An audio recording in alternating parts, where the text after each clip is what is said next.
जमुना महारानी की, तीर्थराज प्रयाग महाराज की, बद्रीनाथ भगवान की, काशीपुरी नगरी की, वृंदावन धाम की, राधा दामोदर भगवान की, बोल बांके बिहारी लाल की।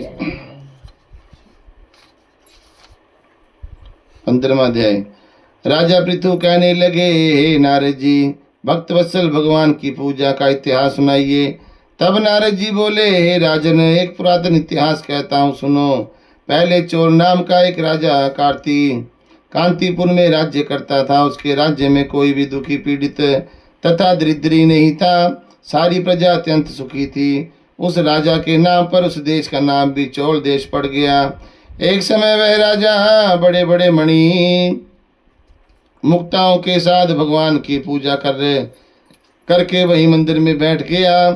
उसी समय नगर के विष्णु शर्मा नाम के ब्राह्मण ने बहुत से तुलसी दल और जल से भगवान की पूजा की। उसके तुलसी दलों से राजा द्वारा भगवान पर चढ़ाए गए मणि मुक्ता आदि सब ढक गए। यह देख राजा ने कुछ क्रोधित होकर ब्राह्मण से कहा, हे विष्णु शर्मा, तुमको पूजा का कुछ भी ज्ञान नहीं है।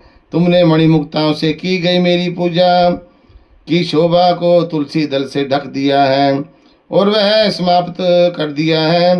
तब विष्णु शर्मा कहने लगा, हे राजन, तुम अभिमान के युक्त होकर इसी कारण भगवान की पूजा को नहीं जानते। ब्राह्मण के यह वचन सुनकर राजा बड़े गर्व से कहने लगा, हे ब्राह्मण, तुम स्वयं दरिद्री हो, इसलिए भगवान की पूजा क्या करोगे? क्या तुमने भगवान का कोई स्थान बनवाया या कोई यज्ञ आदि किया? मैं सबके सामने कहता हूँ कि देखें, भगवान की भक्ति करके तुम पहले स्वर्ग जाते हो या मैं जाता हूँ। इतना कहकर राजा ने गुगल ऋषि को आचार्य बनाकर बड़े बड़े यज्ञ आरंभ कर दिए। साथ ही ब्राह्मणों को बहुत सा द्रव्य दान देने लगा। विष्णु शर्मा भी सदा की भांति भगवान का पूजन करता रहा। अपने 5 नियम लिए, माघ तथा कार्तिक के व्रत, तुलसी वन का रोपण, एकादशी का व्रत, ओम नमो भगवते वासुदेवाय इस मंत्र का जाप। साथ ही दिन रात भगवान का कीर्तन करने लगा। चलते फिरते उठते बैठते सदैव भगवान का स्मरण करता रहता। एक समय भोजन करता। एक दिन विष्णु शर्मा ने रसोई बनाई तो कोई पाक उठाकर ले गया। उसने फिर रसोई नहीं बनाई, सायंकाल का व्रत भंग ना हो जाए और भूखा ही सो गया। दूसरे दिन फिर रसोई बनाई। जब भगवान का भोग लगाने लगा तो फिर कोई पाक उठाकर ले गया। इसी प्रकार 7 दिन तक होता रहा। यद्यपि विष्णु शर्मा भूख के मारे व्याकुल हो गया, परंतु सत्संग के समय के भंग ना हो जाने से दूसरी बार रसोई नहीं बनाई। हमें सत्संग छड़ दे में पर काम नहीं छड़ते हैं, अपने नींद नहीं त्यागते हैं, पुराने रिश्तेदार के जाना, ठीक के रिश्तेदार के जाना, सत्संग भी छोड़ जाए, कथा भी छोड़ जाए। भक्ति करनी बहुत औखी है कि भक्ति पंथ अति सुगम है किंतु कष्ट अति होए। पहले मरण कबूल कर फिर झटपट दर्शन होए। इसी प्रकार 7 दिन तक होता रहा। यद्यपि विष्णु शर्मा भूख के मारे व्याकुल हो गया, परंतु सत्संग के भंग हो जाने के भय से दूसरी बार रसोई नहीं बनाई।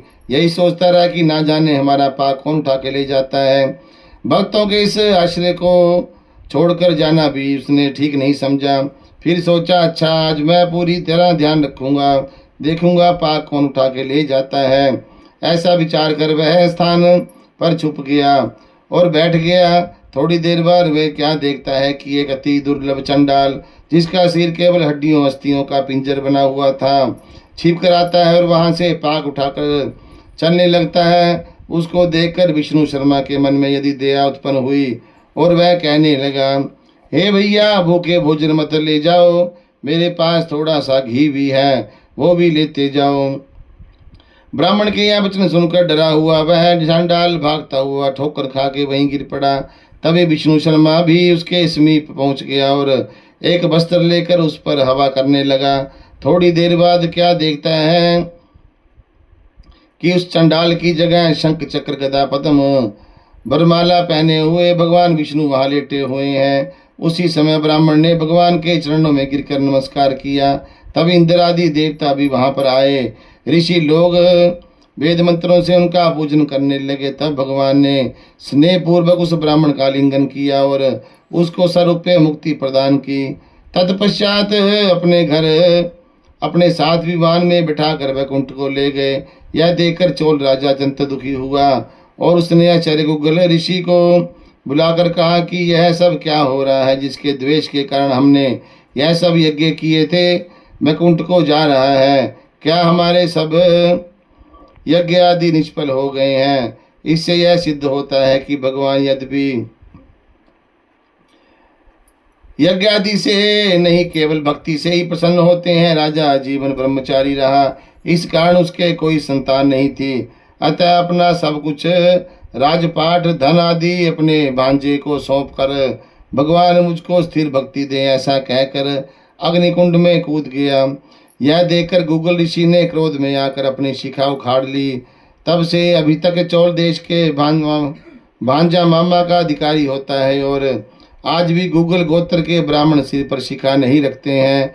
राजा के अग्निकुंड में गिरते ही भगवान अग्निकुंड में प्रकट हो गए, उसका लिंगन कर उसे स्वरूपे मुक्ति प्रदान की। इसके पश्चात